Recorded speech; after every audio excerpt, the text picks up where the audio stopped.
안녕하십니까. 서울특별시 의회 제286회 임시회 기획경제위원회 의정활동 소식입니다.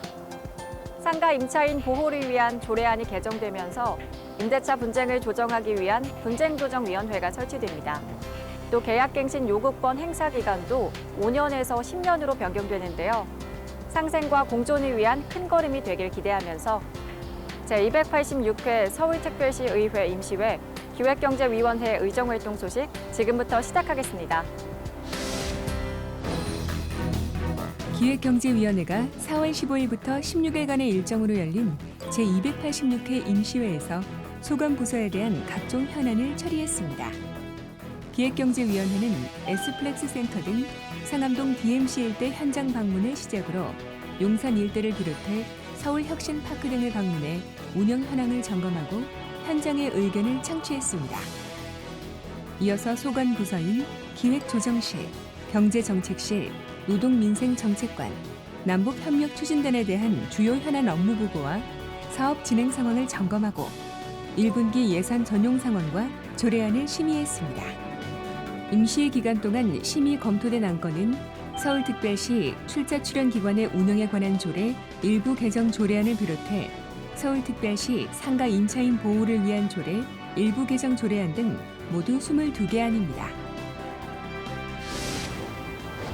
시민들의 노동권익 보호를 위한 노동자 복지시설이 설치되고 고용보험을 신청하기 위한 소상공인들의 필수 구비 서류는 감축될 전망입니다.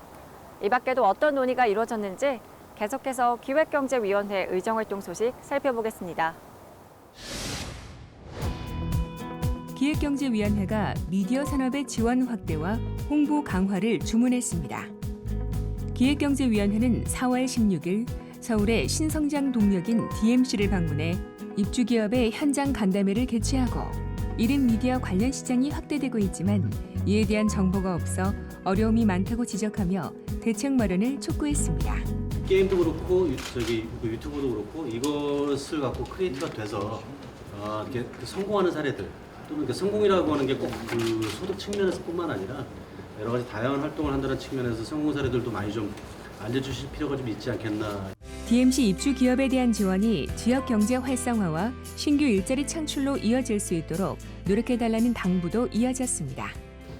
청년들 또 일자리 해서 서울시에서 한 180억 정도 투자해가지고 또 건물 지어서 아무튼 지원 사업은 계속 지금 늘려가고 있는 그런 상황인데 어떤 면이 여기가 장점이고 그쪽은 어떤 면이 장점일까? 한편 기획경제위원회는 입주 기업들이 건의한 입주기간 제한, 상암동의 활성화, 부대시설 부족, 교통 불편 등에 대해 서울시 각 관련 부서들과 협의해 조속히 개선할 것을 약속했습니다. 기획경제위원회가 서울시 창업허브에 대해 전향적인 사업 추진을 촉구했습니다. 기획경제위원회는 지난 4월 19일 서울시 창업허브 등을 방문해 사업 진행 상황을 점검하고 기업들의 애로사항을 청취하는 한편 문제점 개선을 위한 새로운 프로그램 도입을 제안했습니다. 입주한 기업들을 만나면서 얘기 들어보면 직원들을 구하기가 너무 어렵다라는 것들인데 그런 교육 프로그램들을 조금 더 만드는 거에 대해서는 생각을 해보신 적이 없나요? 굳이 창업만 육성할 게 아니라? 신규 창업뿐만 아니라 기존 창업한 자영업자에 대한 지원을 강화해야 한다는 주문도 이어졌습니다. 자영업이 26%라는 이게 유지가 되는 게 아니고 사양되는 사람도 있고 또 새로 하는 사람도 있고 이게 사회적으로 자영업자를 창업돼 있는 사람을 보호해주는 프로그램도 만들어야 되죠. 서울시와 서울산업진흥원이 운영하고 있는 서울창업허브는 창업을 준비하는 이들을 위한 창업허브 체험 프로그램과 입주 창업 기업을 위한 입주 대선별 전문 육성 프로그램을 제공하고 있으며 2017년 개관 이후 누적 입주 기업 수는 260개사로 매출액은 422억에 달합니다.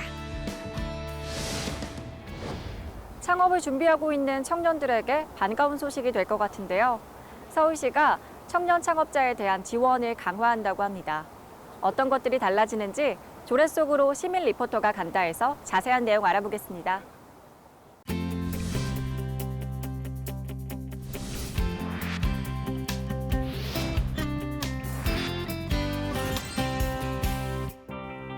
지난해 청년 실업률은 9.5%, 하지만 청년들이 느끼는 체감 실업률은 20%를 훌쩍 넘어선 지 오래입니다. 서울시가 청년 실업을 해소하기 위해 다양한 정책을 펼치고 있죠. 그중 하나가 바로 청년 창업인데요. 그렇다면 창업을 시작한 청년들의 현재 상황은 어떤지 실제 청년 창업을 한 업체를 찾아가 보겠습니다.